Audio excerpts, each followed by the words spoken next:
یہ جو ان کا کلین ہے, جو ان کا قبیلہ ہے, یہ امیہ کے نام سے مشہور ہوا. حالانکہ عبد الشمس بھی ہیں یہاں پہ, لیکن عبد الشمس کے یہ بیٹے جو تھے نا امیہ, ان کی وجہ سے کیونکہ یہ بڑے نامور ہوئے تو بنو امیہ اس کو کہا جاتا ہے.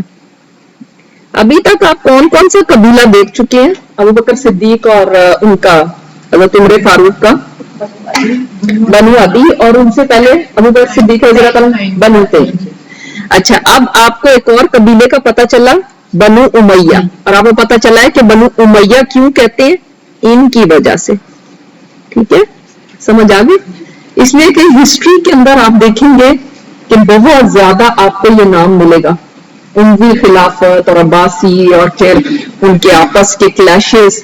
اب دیکھیں, حالانکہ یہ ہیں تو رشتہ دار ہی سمجھ لیں, آپ ان کو نظر آ رہا ہے وہ ہیں تو رشتہ دار, لیکن جو کلیش تھا جیسے ایک رائولری ہوتی ہے اس طرح سے ان دونوں خاندانوں میں یہ کلیش بھی تھا, وہ بعد میں آ کے بہت ساری چیزیں. تو اگر آپ کو یہ یاد ہوگا نا, اس لیے میں نے خاص طور پہ لکھا ہے, کیونکہ اگر آپ کو یہ یاد ہوگا تو آپ کو پتہ چلے گا کہ بعد میں کیا چیزیں آئیں. یہاں پر ایک اور بھی ہے, یہاں پہ حرب,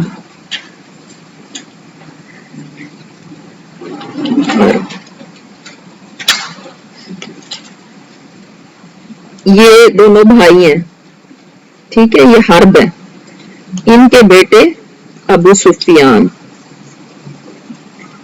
اس لیے آپ کو بتا رہی ہوں کہ پھر بعد میں جا کے یہاں پہ بھی آپ کو تھوڑا سا آپ دیکھیں گے کہ تو یہ ایک ہی فیملی ہے, بیسیکلی ایک ہی قبیلے سے ہیں, حضرت عثمان بھی اور ابو سفیان بھی.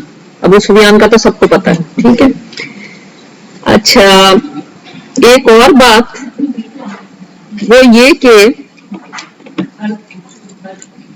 عبد المطلب کی جہاں 10 بیٹے تھے نا, تو وہاں ان کی ایک بیٹی تھی جن کا نام تھا ام الحکیم. دوسرا پن ہے, ایک اور تھا یہ بناتے اس میں ان کی ختم ہو گئی, یہاں پہ ایک اور تھا,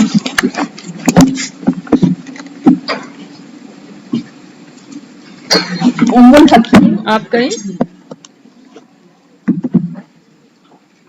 چلیں آپ ایسے لکھ لیں, ام الحکیم بیضا. یہ ٹوین سسٹر تھی عبداللہ کی, بیضا. اچھا, جزاک اللہ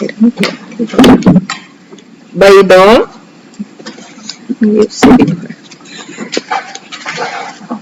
بیضا با یا ڈاٹ الف اور حمزہ. ام حکیم بھی ان کو انہی کا نام ام حکیم بھی ہے. یہ ٹوین سسٹر ہیں عبداللہ کی, ٹھیک ہے, ٹوینز ہیں. آپ صلی اللہ علیہ وسلم کی والد کی ٹوین سسٹر تھیں یہ. ان کی بیٹی عروہ ہے, اور وہ ان کی وائف ہیں جن سے حضرت عثمان پیدا ہوئے. سمجھ یا شو کی والدہ عثمان.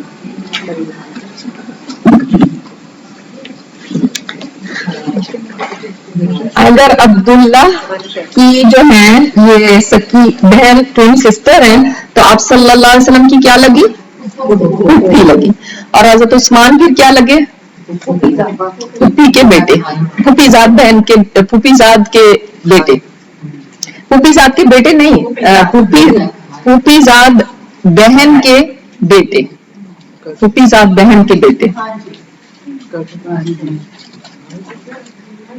کیونکہ بیضا جو ہے وہ ہے نا, بیضا جو ہے وہ ہے عبداللہ کی ساتھ ٹوین سسٹر ہیں, ٹھیک ہے. بیضا ان کی بیٹی عروہ ہے, ان کے بیٹے عثمان ہیں, ٹھیک ہے. اب سمجھ آ گئی کہ عبداللہ, جو لوگ آن لائن سن رہے ہیں تو عبداللہ کی جو بہن تھی بیضا جن کو ام حکیم بھی کہتے ہیں, ان کی بیٹی عروہ اور ان کے بیٹے عثمان. عروہ کی شادی عفان سے ہوئی تھی, ٹھیک ہے.